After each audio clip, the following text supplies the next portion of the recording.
This is Family Time 132. We're looking at social awareness, and we're focusing on the ideas of dignity and respect. These are kind of vague terms, and there is a lot of overlap. And the way I define them may not be exactly the dictionary definition, because respect is a complicated thing. There's levels to it. There's the basic respect that we should show all human beings. There's the base level of respect that we should show to ourselves. Then there's a deeper level of respect that is only earned. I think sometimes we present a narrative that we should respect everyone, we should respect all ideas and all beliefs, but we have to consider what that really means. To me, that's about dignity. And dignity is really being worthy of respect.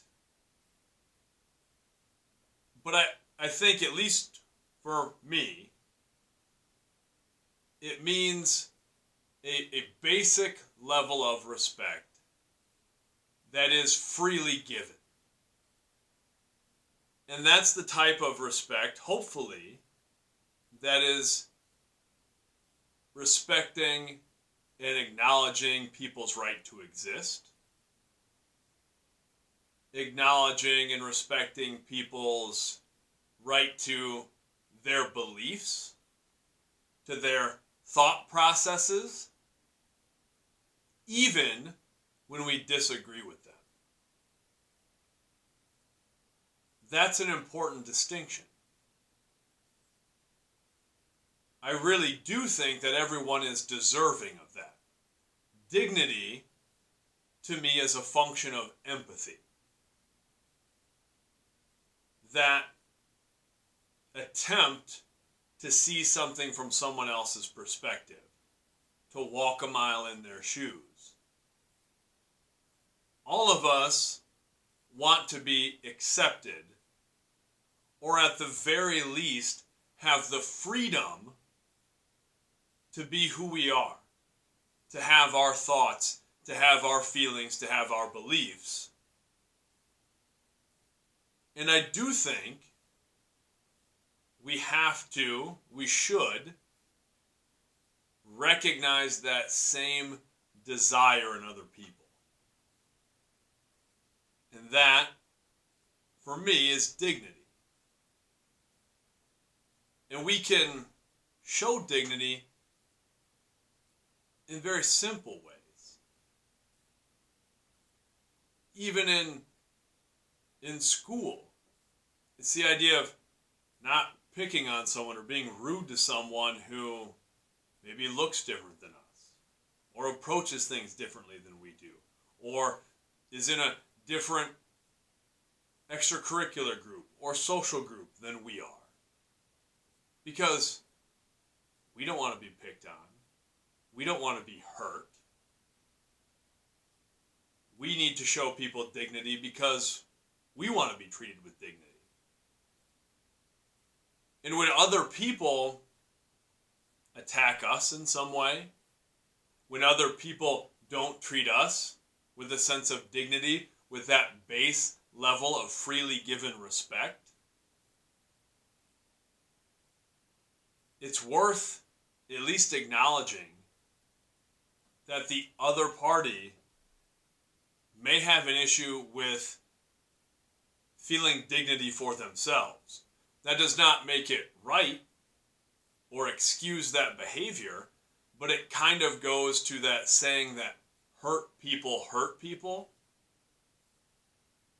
When I was younger and I would see someone lash out, or someone would yell at me or get confrontational with me, or I would see someone denigrate someone else, put someone else down,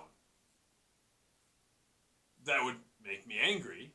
And at times it still does. I don't have a lot of time for bullying in any form.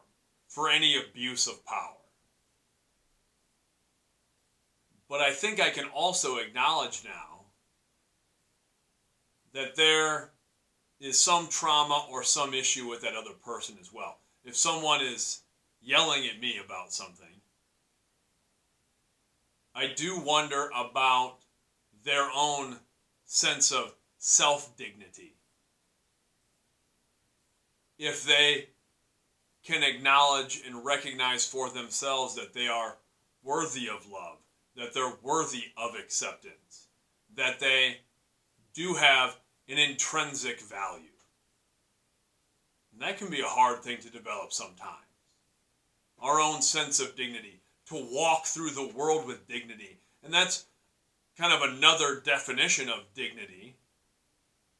We adhere it to people who seem to be unfazed by some of the challenges of life, that person holds themselves with a sense of dignity. But I think that's where it comes from, is a sense of conviction in acknowledging that the way that we feel, our beliefs, our morals, our values are right and good and true to us, regardless of how other people perceive them. But there is another type of respect. And that respect can be only earned. And it's okay for us to acknowledge that too. We can treat other people with dignity, and accepting their right to believe something or think a certain way does not mean we have to agree with it or even respect it at that higher level. It is okay for us to disagree with a different viewpoint and still treat the other person with dignity. Unfortunately, that's not something we see modeled all the time in media, in politics anymore. Disagreement sells. Even when if I watch a sports program, they'll have two different pundits yelling at each other, because that gets attention and it gets people to pick sides. But it's very powerful if we can treat other people with dignity, treat ourselves with dignity, and then still leave room to ask questions and to disagree and to not be okay with certain things, to not be okay with other people's behaviors. That higher level of respect has to be earned. And that's a great thing. That level of respect is a deep admiration for who someone is, and hopefully for who that person is at a deep level, not for superficial things. What I want us to think about this week is how we treat other people with dignity, how we treat ourselves with dignity. I want us to think about people we deeply respect and why we deeply respect those people. What attributes those people have that we find respectable. Because those things can serve as a powerful guide for us, for how we want to live our lives and interact with the world. I also want us to think about how people from different backgrounds have contributed to our lives.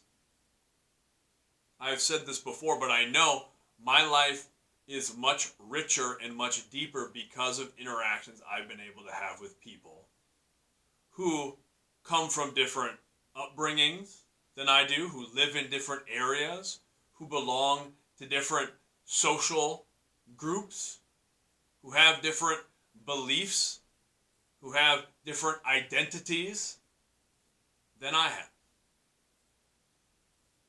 So think about how people from different backgrounds, whatever that means, have contributed to us, and how we can treat people with dignity even when we disagree. There's so much power in that, because when we can treat others with dignity, even when we have opposing viewpoints, we really keep and build our own sense of dignity.